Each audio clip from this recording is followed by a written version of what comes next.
Queen forced to avert two major disasters that almost derailed historic royal event. The late Queen Elizabeth and Prince Philip tied the knot 78 years ago at Westminster Abbey, but two last-minute hiccups nearly ruined the historic day. The late Queen Elizabeth and Prince Philip tied the knot 78 years ago today in a historic ceremony at London's Westminster Abbey.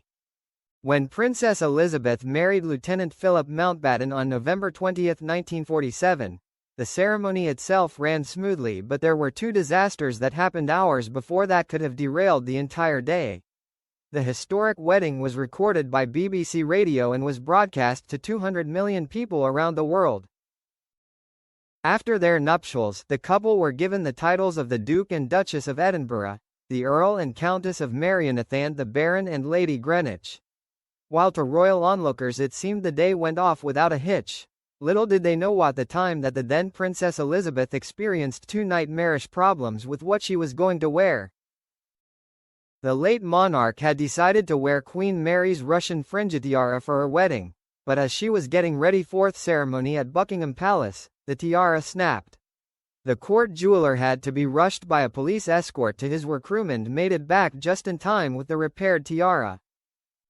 The second disaster came when the princess realized that she had left the pearl earrings that had been gifted to her by her father to wear on the day at St. James's Palace. Her private secretary managed to get them to her just in time for her official photographs. While many royal weddings come with an enormous price tag nowadays, the Queen and Prince Philip's nuptials are remembered for being almost opposite. With their wedding taking place so soon after World War II ended, the United Kingdom was still financially recovering and many questioned whether the princess would be able to afford her stunning wedding dress. Hundreds of people up and down the country sent their clothing ration coupons to the palace to help the princess, but they had to be returned as it would have been illegal for her to use them. Despite this, the government allowed the princess the use of 200 extra ration coupons to have her dress made by designer Norman Hartnell. The late Queen Elizabeth also encountered another issue after the ceremony as she misplaced her wedding bouquet before the large group photographs were taken, meaning that the royal bride's hands were noticeably empty.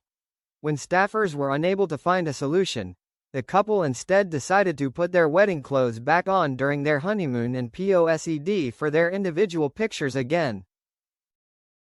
Royal wedding florist David Longman revealed the story, saying, "If we go back to the Queen's wedding in 1947, when you look at the state photographs of all the bridesmaids and the royal guests, and there is the Queen without a bouquet.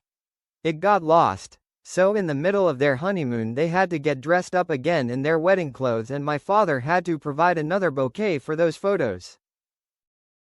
This mishap ended up paving the way for future royal weddings, as David revealed.